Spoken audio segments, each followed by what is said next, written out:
si tengo que elegir un nuevo sector, ya probablemente el sector de la salud, porque si miramos la demografía, pienso que los servicios de la salud van a seguir creciendo de manera importante y es un sector donde todavía, incluso con todos los cambios tecnológicos que estamos viviendo con la IA, habrá un componente de servicio a la persona que quiere decir que este servicio, entre comillas, local de una pyme será necesario. Hoy, episodio de Pymes, ya que nos visita Luis Durcao, que es el CEO de Novicap, que es esa scale-up que se dedica a la financiación de las pequeñas y medianas empresas españolas. Vamos a profundizar en cómo es el sector de pyme español, cuáles son los retos que tienen, por qué no crece tanto como el alemán y todo lo que necesitas saber. Con este episodio terminamos la temporada Outliers. Te deseo que pases un buen verano y nos vemos en septiembre cuando volveremos con más invitados de primer nivel. Bienvenidos a Outliers, un podcast con conversaciones de negocios con personas atípicas. Presentado por Joseph Gelman y producido por Iberian Media. Hola Lois, ¿cómo estás? Muy bien, muchas gracias por invitarme. Gracias por venir. ¿Viniste de Barcelona? Sí, recién he llegado hoy. Muy bien, pues bienvenido a Madrid. Oye, tú eras un banquero de inversión así, en plan lobo de Wall Street, ¿no?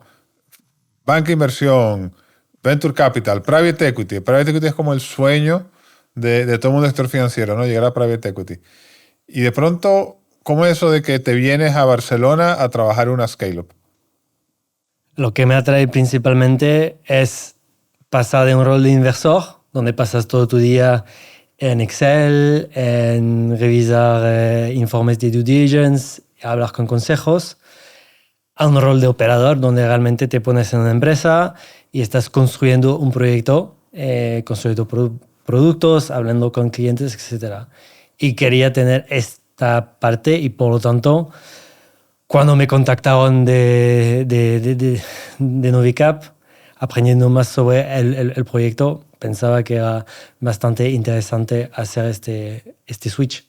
¿Ellos te contactaron o tú estabas ya en el mercado y habías dado señales de que querías hacer esto? No estaba en el mercado. De hecho, les conocí en 2014 cuando fueron a Londres los fundadores para hacer el acelerador de Barclays y Techstars. Y entonces yo estaba en banca de inversión y pues hablamos porque unos amigos en común pensaban que podían aprender de lo que nosotros hacíamos a nivel de financiación y quedamos en contacto. Y muchos años después me contactaron porque estaba buscando un perfil para liderar el próximo capítulo de la empresa, alguien que venía del sector financiero porque todos ellos venían más del mundo e-commerce tecnológico. Y estaba en una escala donde era necesario alguien que venía del mundo financiero. Ok. Cuéntanos rápidamente la historia de Novicap desde la fundación hasta el momento que llegas tú. Vale. La génesis de Novicap son 3 emprendedores que en sus etapas anteriores han sufrido del problema de circulante, es decir, de necesidad de financiación a corto plazo. Básicamente clientes que les pagan demasiado tarde y proveedores que les exigen pagar rápidamente. Y por lo tanto se pusieron a la cabeza en 2014 que iban a solucionar eso y entonces montar una plataforma de financiación de circulante para empresas en España.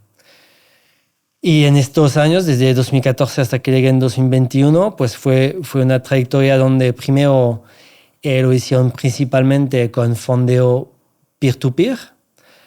Y a partir de 2017-18 empezaron a trabajar más con inversores institucionales y a desarrollar productos complementarios al factoring, es decir, por ejemplo, el confirming, y poco a poco a escalar la empresa. Y pues llegado a un poco más de 30 personas en 2021, pensaron que ahora era necesario que alguien que sepa de finanzas, de capital markets y todo eso, se incorpore a la empresa porque al final es un negocio donde la parte financiera es esencial. Ok, entonces cuando tú llegas como CEO, ¿La empresa en qué estado estaba? O sea, ¿estaba bien o estaba con problemas de rentabilidad? ¿Tenía liquidez? O sea, ¿cuál era el estatus que te encuentras?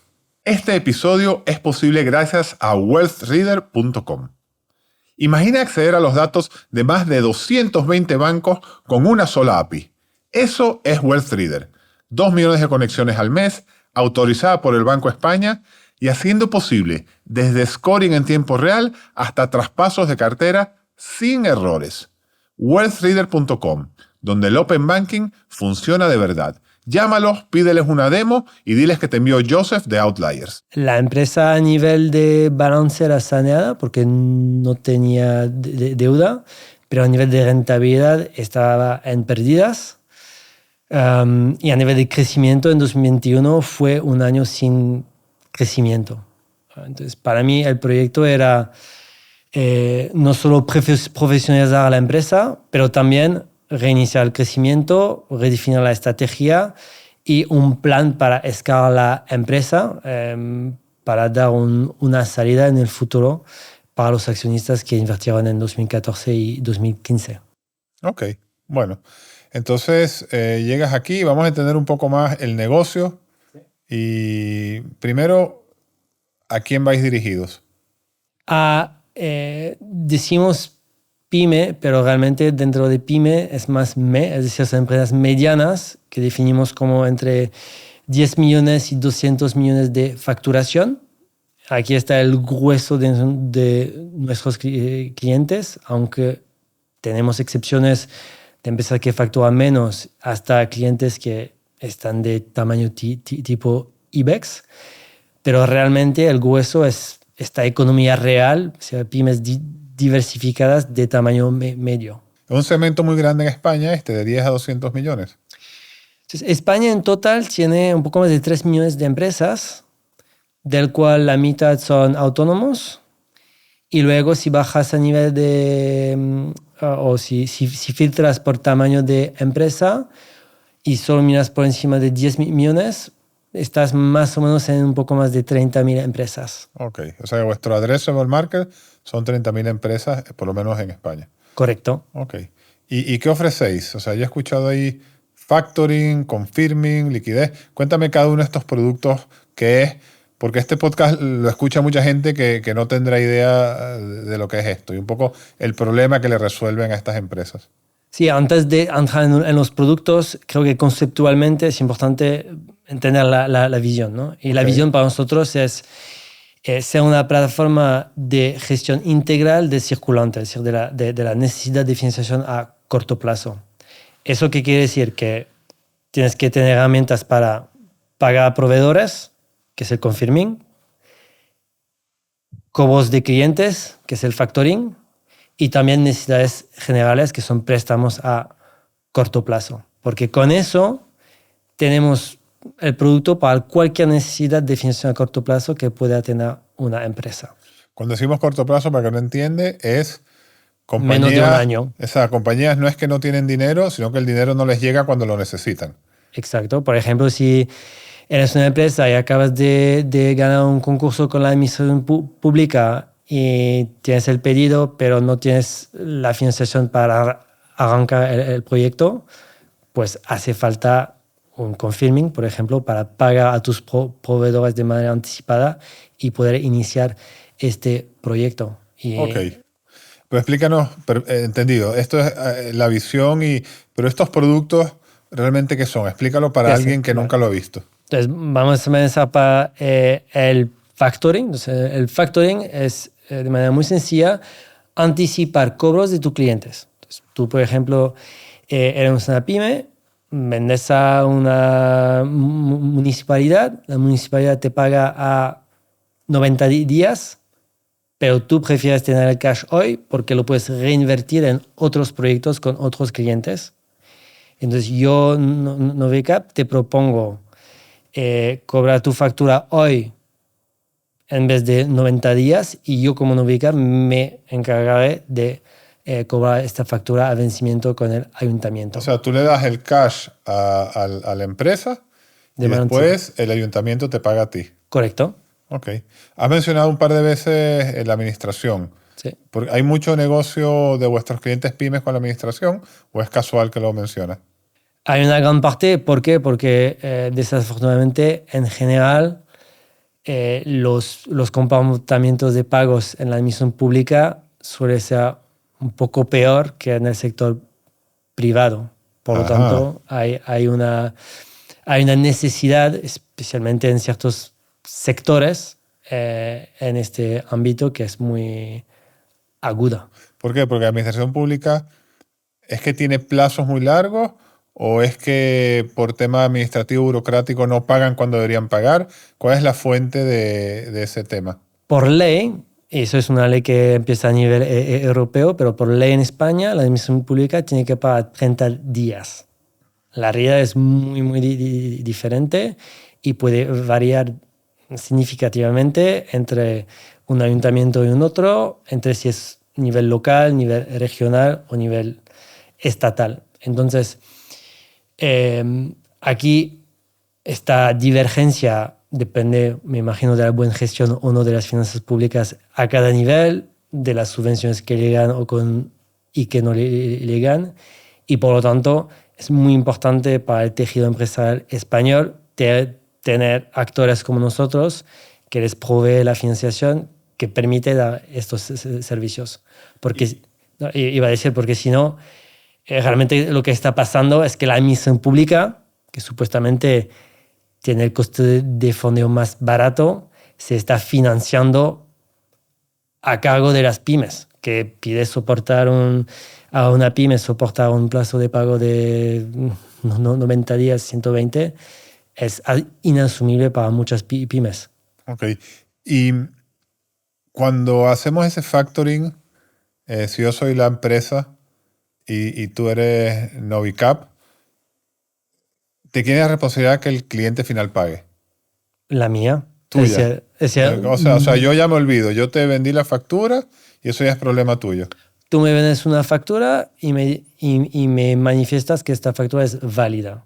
Si la factura es válida y que el deudor, sea público o privado, no me paga porque ellos tienen problemas de liquidez, es mi riesgo, como Novicap. Ok.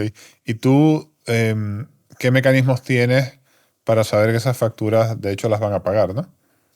Tenemos modelos internos y equipos que analizan el riesgo crediticio para entender, pues, según el tipo de transacción, no solo la contraparte, pero también el tipo de producto, si esta transacción es asumible para nosotros o no. Ok. Bueno, entonces es el primer producto, el factoring. Después tienes el confirming. Sí.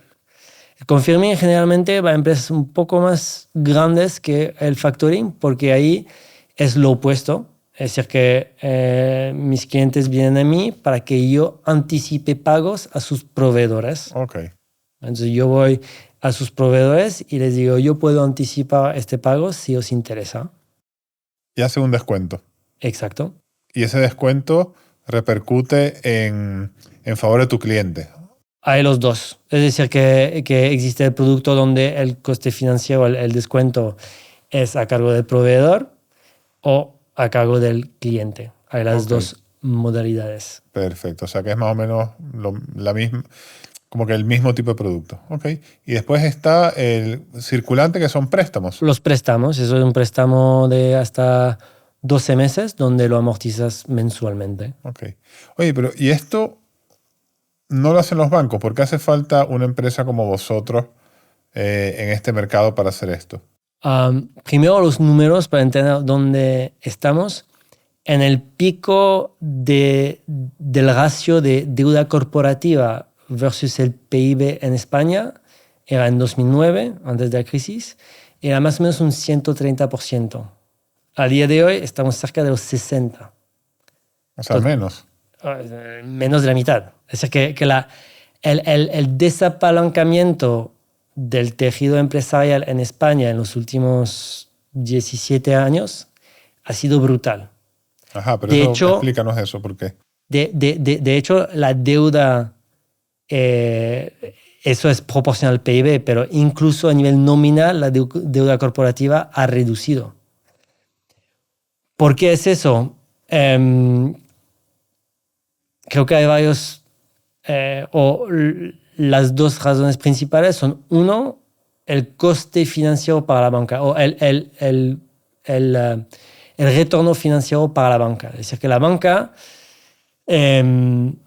para prestar a una pyme o para prestar una hipoteca residencial en particular, no tiene que reservar el mismo importe de dinero. Es decir, que para un préstamo a la pyme igual tiene que reservar 5 veces más que si estaba prestando a un particular para comprar una... Okay.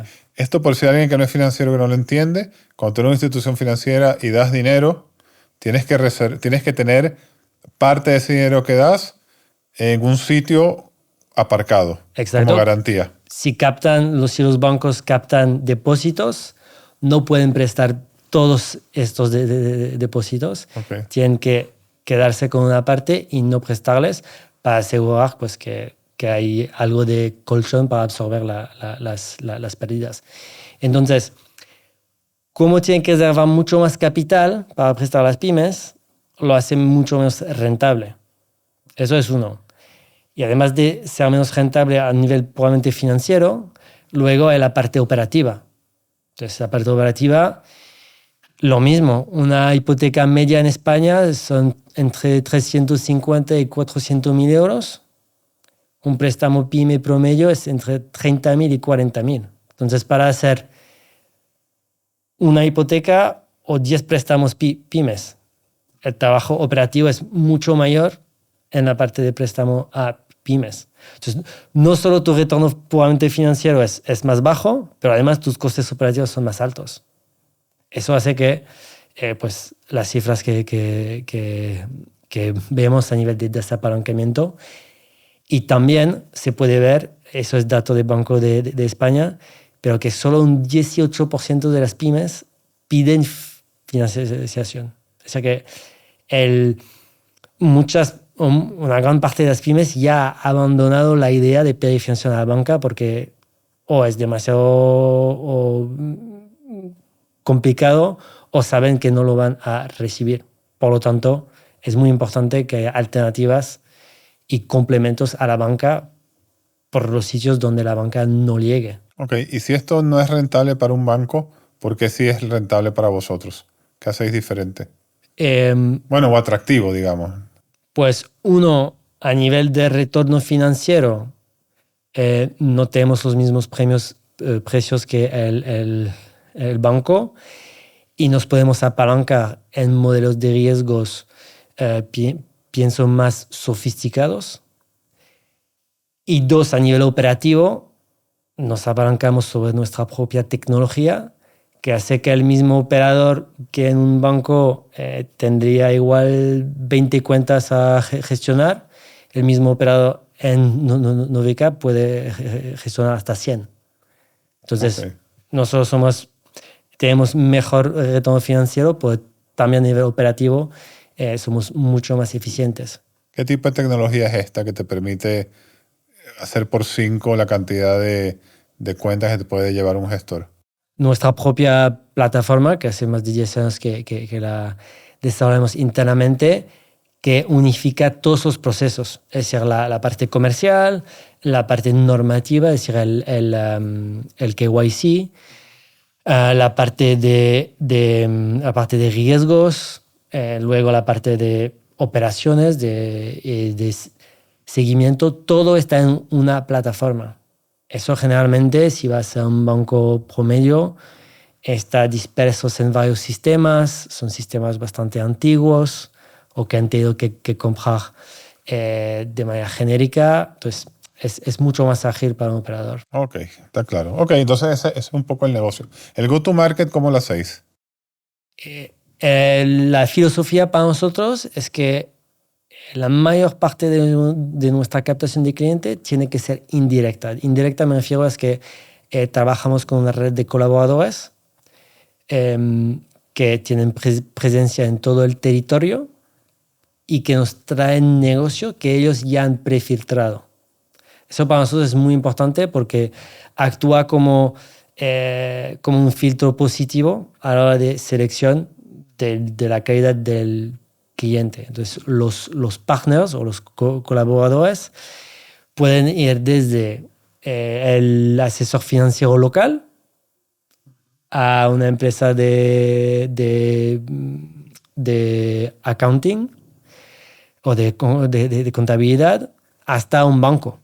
Ellos pues, nos refieren negocio porque no pueden o porque piensan que Novicap es la persona más adecuada para las necesidades en este punto para el cliente. O sea, ¿esto es algún tipo de negocio o autónomo, pequeño, grande o mediano, Sí. que está cerca de estas empresas y ve que tiene necesidades de financiación? Entonces, venden vuestros productos a través de ellos y se quedan una comisión. Correcto. Ok. O se quedan comisión por nuestra parte o cobran directamente al cliente. Aquí hay este tema un poco geográfico, tipo comunidad, que se empieza a ver, sobre todo en Latinoamérica, por lo menos para las ventas de seguros, que vas y atacas una comunidad. O sea, ¿hay ese tipo de enfoque en la venta o no necesariamente? No necesariamente. Es decir, para nosotros es muy importante tener presencia territorial y Ok. estamos presentes o tenemos oficinas en Barcelona y en Madrid, pero además tenemos presencia territorial, es decir, fuerza de venta en 6 otras provincias. Pero justamente apoyarnos en esta red de colaboradores nos permite llegar a una capital bastante alta. Así que no es necesario estar nosotros en cada territorio, cada ciudad, etc.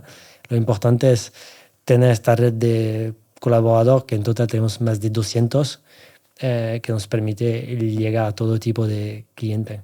Interesante, ¿no? Porque eso es canal tradicional, El ¿no? canal, O sea, se parece un poco a salón de distancia a oficina bancaria, ¿no? O sea, tú tienes un canal. sí, es un buen punto. Es decir, que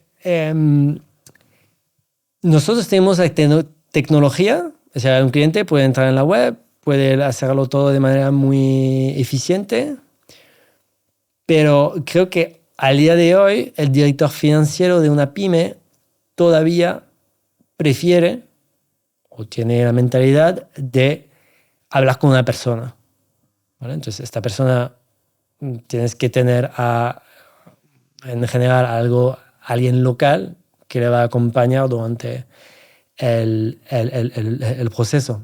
Pero aquí es un reto para mí es hacer el puente entre, por ejemplo, inversores que escuchan mucho de temas de financiación embarcada en sistemas, etcétera, pero es decir que eso está muy lejos de la realidad. Tecnológicamente lo podemos hacer sin problema. Tenemos la API, tenemos todo eso. Pero es que el director financiero promedio no está cliqueando en su sistema de contabilidad para financiar. Quiere hablar con un ser humano y quiere que alguien le acompañe. Así que realmente la visión para este mercado del día de hoy, si quieres al servir la economía real, es que tienes un humano desde el principio, la tecnología que comprime los tiempos entre esta primera reunión y la reunión donde firmas el contrato.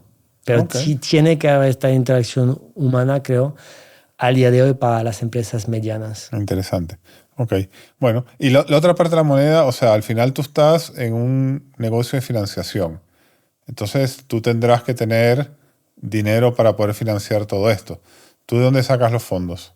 Nosotros tenemos acuerdos con inversores institucionales que va desde aseguradoras, fondos de bancos, fondos de crédito. Ellos, cada uno, definen su mandato según su apetito de riesgos, entonces sus criterios de elegibilidad, y según eso, pues vamos distribuyendo, colocando los créditos que originamos de nuestros clientes. O sea, que esto puede ser, no sé, una aseguradora que tiene dinero en las pólizas de sus clientes. Correcto. Y quiere invertir una parte y te lo da a ti para que lo inviertas a través de estos productos a pymes. Correcto. En vez de invertirlo en un fondo de direct lending o Sí. de otra cosa, pues lo invierten directamente en la economía real y entonces, pues siempre que encaje su mandato y su apetito de riesgo, es una buena herramienta de diversificación para ellos, especialmente en un mundo donde los tipos están subiendo, porque nosotros, como es un activo a muy corta duración, estás muy protegidos de la subida de... O sea, yo les conviene hacer préstamos a corto plazo como los vuestros, porque si lo hacen muy a largo plazo y suben los intereses, pues eso los afecta negativamente. Ok. Oye, aprovechando que estás aquí, que vosotros tenéis una visión de primera mano, quería entender un poco el tejido industrial español. Entonces, lo primero es, ¿cómo lo describirías tú, ¿no? Si viene alguien y te dice, tú vives en España, trabajas en España con pymes, ¿cómo es el tejido industrial español? O sea, ¿qué hacen las empresas? ¿De qué tamaño son? ¿En qué sectores están? Vale. Entonces, repito, más o menos un poco más de 3 millones de empresas en España. Si quitas los autónomos y los inactivos, estás en 600.000 y luego, según el tamaño, pues si, por ejemplo, pones un corte a 10 millones, solo tienes un poco más de 30.000 empresas. Creo que lo interesante en España es que el tamaño promedio de empresa es muy bajo. Es decir, si te metes en una empresa típica industrial en España, tiene más o menos un tercio o un cuarto del tamaño del equivalente en Alemania. Y de hecho, creo que estaba en un papel de investigación del Banco de España, observan que hay un techo hacia los 50 empleados. Que hay muchas empresas que parecen limitarse a menos de 50 empleados.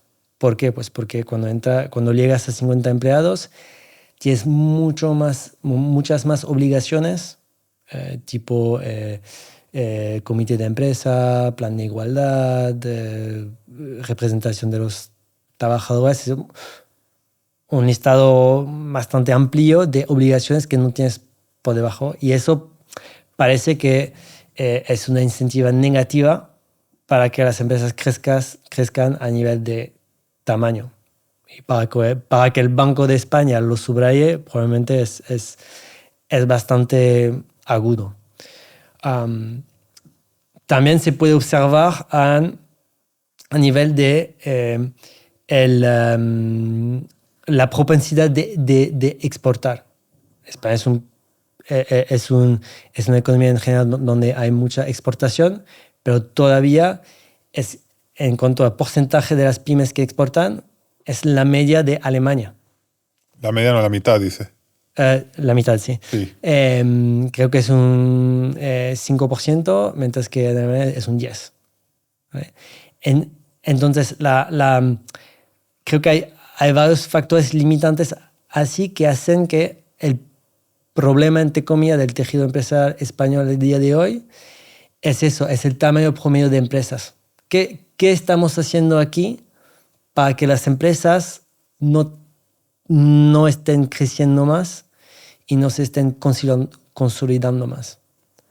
Y eso es aún más importante, hacerse estas preguntas. ¿Por qué? Porque estamos en una situación donde a día de hoy 90% de estas pymes son empresas familiares y estamos llegando a una transición generacional muy importante. Por lo tanto, ¿qué va a pasar si no hay un sistema que incentiva algo de consolidación? Pues hay muchas empresas que se van a quedar sin transición generacional. Estas empresas, ¿en qué sectores están en España? O sea, ¿estamos hablando de empresas de servicios o hay mucha industrialización? Depende de la región. Entonces, obviamente, por ejemplo, Cataluña es donde el peso industrial, si lo miras en porcentaje de la economía, es mucho más alto, por ejemplo, que en Madrid. Pero en general, el tejido, si miras la diversidad o la diversificación por sector de las empresas en España, de las pymes, están muy bien distribuidos. Es decir, que refleja bastante bien la economía real entre la diversificación de industria, servicios, especialmente si luego lo segmentas a nivel de empleo, a nivel de valor añadido en la economía está bien repartido a nivel sectorial. Por ejemplo, en Novicap, nuestro mayor sector es la industria, con 25% de los clientes, pero incluso este sector en sí mismo está muy diversificado. Entonces, te diría que la diversificación en general es alta. Ok. Oye, este tema de la falta de sucesión, Sí, entiendo que por eso es que hay el boom de los search funds, ¿no? En España. sí. Me imagino que están intentando buscar una solución así, pero el punto es que si haces un search fund solo para retomar estas empresas, pero que no hay incentivos o que no hay un marco legal, fiscal, normativo para incentivar que estas empresas se junten para crear grupos más grandes, más eficiencias, más productividad, te quedas con el mismo problema que tienes al día de hoy, que tienes un tejido empresarial demasiado atomizado. Ok. ¿Y cuáles son esas medidas concretas que crees tú que hay que tomar para que estas empresas puedan hacerse grandes, bien sea creciendo o juntándose? Pues no tener estos umbrales tan bajos a nivel de normativa pesada, porque eso representa un coste enorme para la empresa. Eso es uno. Luego pienso que algo que está bastante bajo en España es la formación profesional. Creo que la formación profesional en España es menos del 5%. En Alemania es más del 40%. Y eso pues igual permite a que la industria tenga más acceso al talento, y algo que tiene bien, o una ventaja que tiene España es la demografía, en parte gracias a la inmigración, y por lo tanto si tiene buen sistema educativo que cuadra con las necesidades de los sectores, sea industrial o también tecnológico, etcétera, eso es importante. Creo que entre relajar esta parte normativa o subir los umbrales, porque al final estas leyes de plan de igualdad, comité de empresa, en el fondo son buenas, o sea, que hay buenas razones por qué están, pero creo que un legislador no ha medido muy bien cuál es el coste real para la empresa y si lo puede asumir o no una empresa de 50 empleados. Igual la buena cifra es subirlo a 250. Ok, interesante.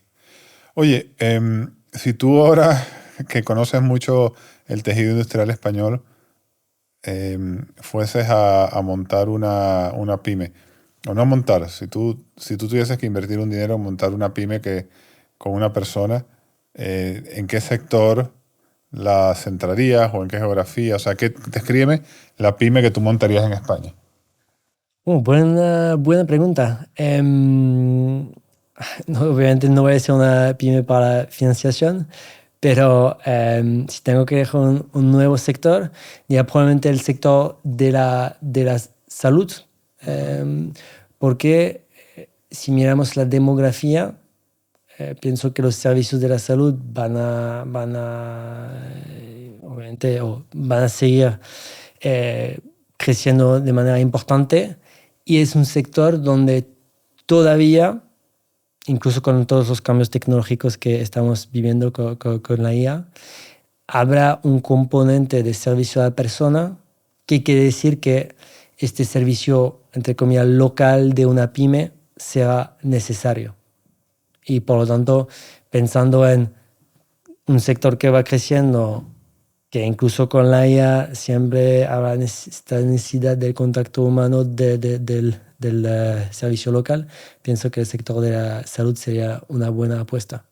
Como Cuideo y Kida están haciendo mucha consolidación, por ejemplo. Correcto. Han pasado los dos por acá. Ok, ¿y otro sector aparte de salud que te gustaría? Pues probablemente, y ya hubo intentos, pero una empresa una plataforma que hace fácil esta transición generacional. Es decir, que hace más fácil el proceso de evaluación de una empresa y venta de una empresa. Porque, ¿Alguna hay por ahí, no? sí, hubo varios intentos. Creo que todavía no hay un líder que sea destacado, pero aquí hay obviamente una necesidad enorme y a la persona que encuentra la buena fórmula creo que va a ser importante.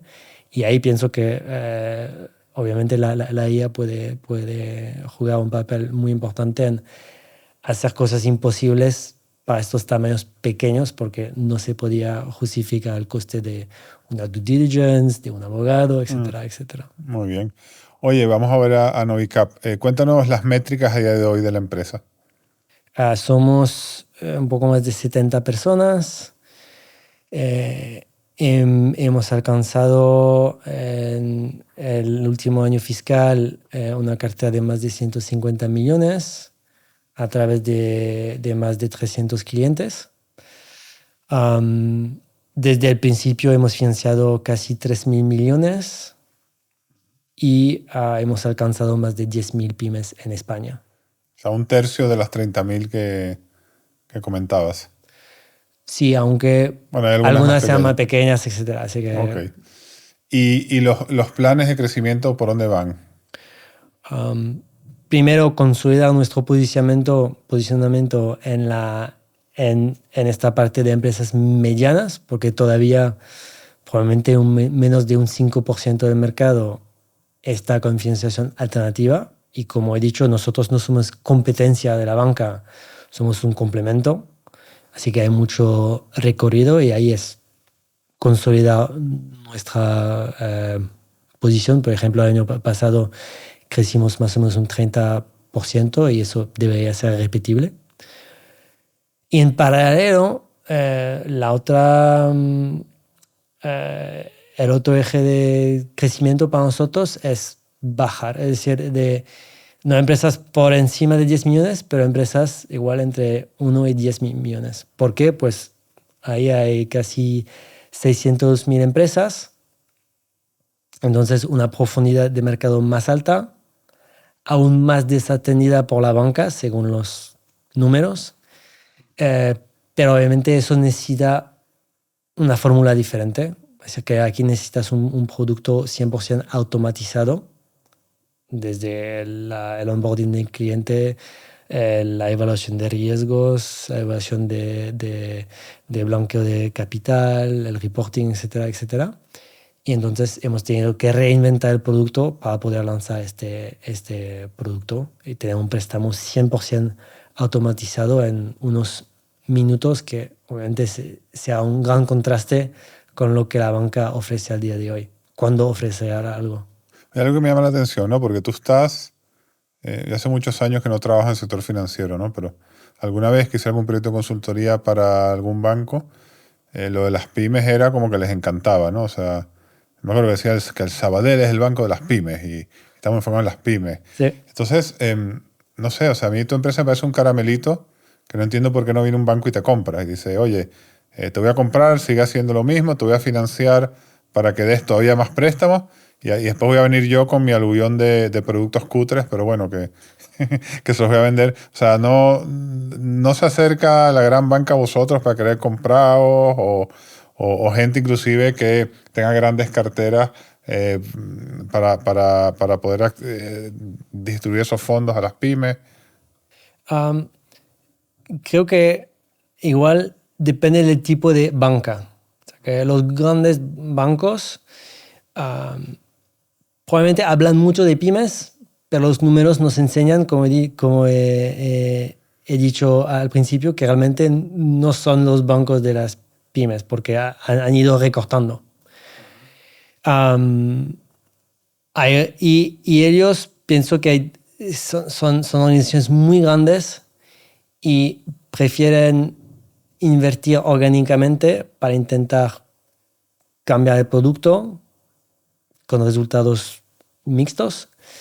Pero pienso que otros bancos sí que les puede interesar más, porque pues, o sea un neobanco porque todavía no ha construido esta capacidad de financiación, o porque es un banco de tamaño mediano y ve que no puede llegar a este segmento porque le falta el aspecto de riesgo, porque le falta automatizar ciertos procesos. Y eso es el tipo de interés que recibimos más que de los grandes bancos, porque los grandes bancos piensan que lo pueden hacer todo internamente. Muy bien. Te digo, oye, antes de dejarte ir, tengo un par de preguntas personales aquí un poco más difíciles. La primera, tú trabajabas en la última etapa Private Equity en Londres, Sí, en la City, ¿no? En plan como Industry. ¿Ves Industry la serie? así, Sí, sí. así, con todo, sin los excesos, pero bueno. O sea, ahí se gana muchísimo dinero, ¿no? O sea, tú ahora, si hubieses seguido una carrera por Private Equity, si te hubiese ido bien, serías un hombre muy acaudalado. Entonces, tú has dejado eso para trabajar en una scale-up. Sí, Me dijiste son 70 personas ahora. sí. Vale. Entonces, bueno, que se gana dignamente, pero no son ni de lejos los sueldos de Private Equity o banca de inversión. Tú a veces piensas en eso, en todos estos años, en los cuales has tenido que vivir de otra manera o cómo se afronta esto emocionalmente, ¿no? De viajar en business todos los días y ser el primero ahí en la cola de British Airways imagino que aquí viajarás, pues como viajo yo, ¿no? En el último asiento y en el medio. Depende de cuáles son tus prioridades en la vida, esos factores son más o menos importantes. Para mí, obviamente que a nivel financiero inmediatamente ha sido un recorte, pero uno, tienes que mirar no solo los ingresos, pero los costes, y la vida en Londres no es lo mismo que la vida en Barcelona. Y dos, todo el proyecto para mí era aprender algo. Antes no sabía nada del rol de operador. Hoy puedo decir, he construido eso, hemos más que quintuplado la empresa a nivel de actividad, hemos hecho que la empresa es muy rentable cuando antes era de pérdida. Y todos los aprendizajes de construir un producto, de interactuar con miles de empresas, creo que valía la pena y es una inversión, vamos a decir, intelectual a largo plazo que merece la pena y que a nivel personal es muy enriquecedor. Ok. Pero voy a insistir aquí en un tema, ¿no? O sea, tú estás construyendo valor, Sí, pero claro, tú eres esta figura un poco común en una empresa todavía, yo diría, early scale-up, como sois vosotros, sí. que es un CEO profesional.